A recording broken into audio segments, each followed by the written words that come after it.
இயேசு உங்களை நேசிக்கிறார். இந்த நாள் வேதாகம தியானத்திற்கு உங்களை அன்புடன் அழைக்கிறேன்.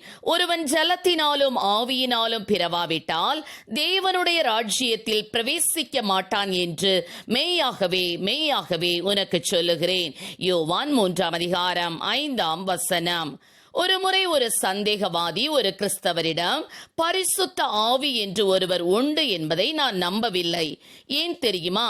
அவரை ஒருவரும் ஒருபோதும் கண்டதில்லை. காணாத ஒன்றை நான் எப்படி விசுவாசிப்பது என்று கேட்டார்.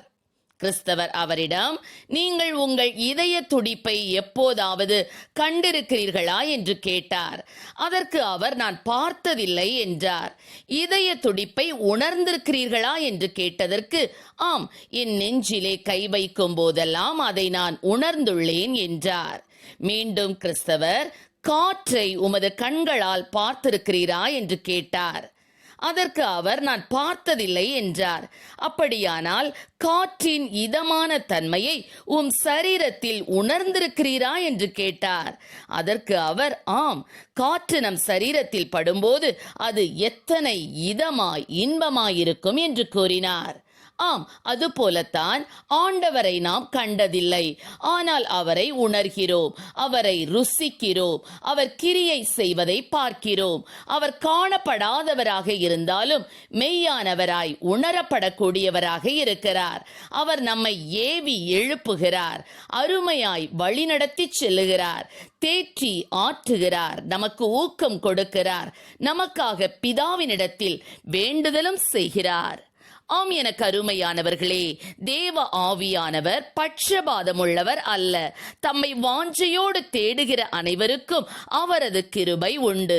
எனவேதான் இயேசு, ஒருவன் தாகமாயிருந்தால் என்னிடத்தில் வந்து பானம் பண்ண கடவன், விசுவாசிக்கிறவன் எவனோ அவன் உள்ளத்திலிருந்து ஜீவ தண்ணீருள்ள நதிகள் ஓடும் என்றார்.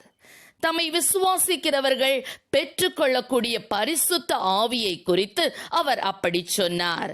லூக்கா 11:13 பொல்லாதவர்களாகிய நீங்கள் உங்கள் பிள்ளைகளுக்கு நல்ல ஈவுகளை கொடுக்க அறிந்திருக்கும் போது பரமபிதாவானவர் தம்மிடத்தில் வேண்டிக் கொள்ளுகிறவர்களுக்கு பரிசுத்த ஆவியை கொடுப்பது அதிக நிச்சயம் அல்லவா என்று வேதம் கூறுகிறது. ஆம் பிரியமானவர்களே, தாகம் என்பது வாஞ்சையை குறிப்பிடுகிறது. யாருக்கெல்லாம் பரிசுத்த ஆவியின் மீது மெய்யான வாஞ்சை இருக்கிறதோ அவர்கள் அனைவருக்கும் பரிசுத்த ஆவி தாராளமாக வழங்கப்படும் என்பதே உண்மை. பரிசுத்த ஆவியை பெற்றுக்கொண்டவர்கள் கவலையின் மத்தியிலும் விவரிக்க முடியாத சமாதானத்தையும் ஆவியானவரின் ஆறுதலையும் பெற முடியும். பரிசுத்த ஆவியானவர் தவறு செய்யும் மனிதனுக்கு குற்ற உணர்வையும் மனம் திரும்பும் எண்ணத்தையும் கொடுப்பார்.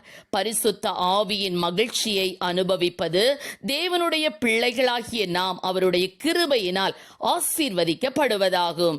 எனவே பரிசுத்த ஆவியை வாஞ்சித்து பெற்றுக்கொள்வோம். கர்த்தர் நம்மை ஆசீர்வதிப்பாராக. ஆமென். ஜெபம். எங்களை அதிகமாய் நேசித்து நடத்துகிற எங்கள் அன்பின் பரலோக பிதாவே, இந்த நாட்களில் அப்பா ஆண்டவரே, பரிசுத்த ஆவியை ஒவ்வொரு பிள்ளைகளும் பெற்றுக்கொள்ளக்கூடிய கிருபைகளை கொடுப்பீராக. ஆண்டவரே, ஜலத்தினாலும் ஆவியினாலும் பிறவாவிட்டால் தேவனுடைய ராஜ்யத்தில் பிரவேசிக்க முடியாது என்ற கர்த்தாவே, ஆண்டவரே ஸ்தோத்திர, கற்பனையை உணர்ந்து கர்த்தாவே ஸ்தோத்திர ஆண்டவரே அப்பா, தாகத்தோடு தாழ்மையோடு உம்முடைய சமூகத்திலே ஆண்டவரே அப்பா தங்களை ஒப்பு கொடுத்து கர்த்தாவே பரிசுத்த ஆவியை பெற்று மகிழ்ந்திருக்கக்கூடிய கிருபைகளை தாரும், ஆசீர்வதியும். இயேசுவின் நாமத்திலே ஜெபிக்கிறோம் நல்ல பிதாவே. ஆமென்.